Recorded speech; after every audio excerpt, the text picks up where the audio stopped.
Tänään 26. elokuuta 2017. Suomi 100 hengessä.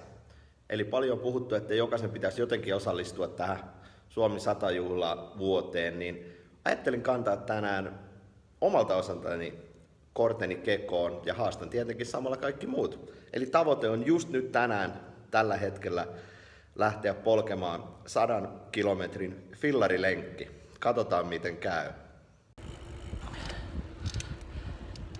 Jos vertaisi tätä matkaa 100-vuotiseen Suomeen, niin matkahan alkaisi vuodesta 1917, jolloin mun isoisä syntyi. Ajat oli silloin toisenlaiset. Ei ollut fillareita välttämättä hirveästi ja kuka hullu nyt huvikseen olisi lähtenyt mitään kuntoilua tekemään, kun arkipäiväinen työnteko kävi kuntoilusta. Noin kolmannes matkaa takana. Eli 100 vuoden aikajaksolla tarkoittaa sitä, että eläisimme sodan jälkeistä aikaa Suomessa. Aikaa, jolloin kaikesta oli pulaa. Ruuasta, vapaa-ajan tekemisestä, turvallisuudesta.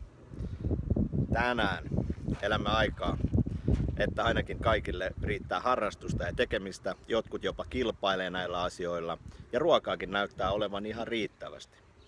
Elämme Suomen ja Euroopan parasta aikaa.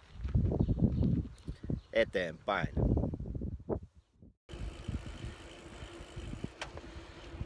Kävin kääntymässä Straubing-nimisessä kaupungissa. Matka on mennyt tätä Suomi 100 hengessä taitettavaa pyöräreissua. Siis matka on kulunut reilusti yli puolet. Eli tällä 100-aikajanalla olisimme jollain 70-luvulla. Aika, jolloin itse synnyin ja rupeaa muistamaan vähän, että mikä oli meininki.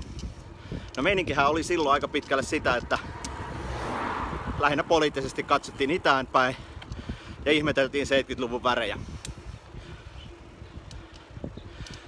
Oli kuitenkin jo sitä aikaa, että itsenäisen Suomen toiseksi paras asia oli lähempänä koko ajan, eli Eurooppa alkoi kiinnostua meistä ja meillä oli pian mahdollisuus tulla osaksi oikeasti Eurooppaa ja olla osa Euroopan unionia ja näin kansainvälistyä lisää.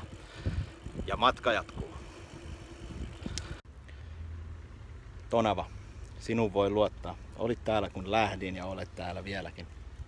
Suomi 100 hengessä tehty fillarireissu tuli päätökseen ja tavoitteeseen päästiin. 104 jotain kilsaa. Eli tähän Suomi 100-akselille laitettuna saavuin vuoteen 2021. Miltä näyttää Eurooppa ja Suomi vuonna 2021? No, sitä mä en tiedä.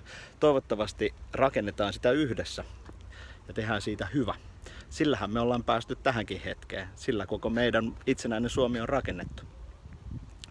Vastakkainasettelu, kiukuttelu ja ihmeellinen karsinointi ei johda mihinkään. Ei politiikassa eikä yksityiselämässä.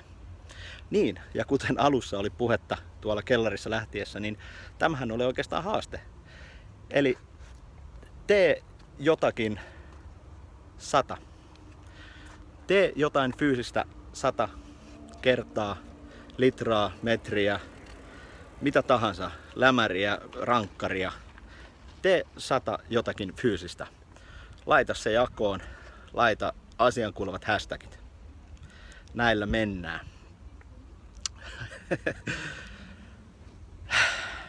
Pasila. Finlandia hymni.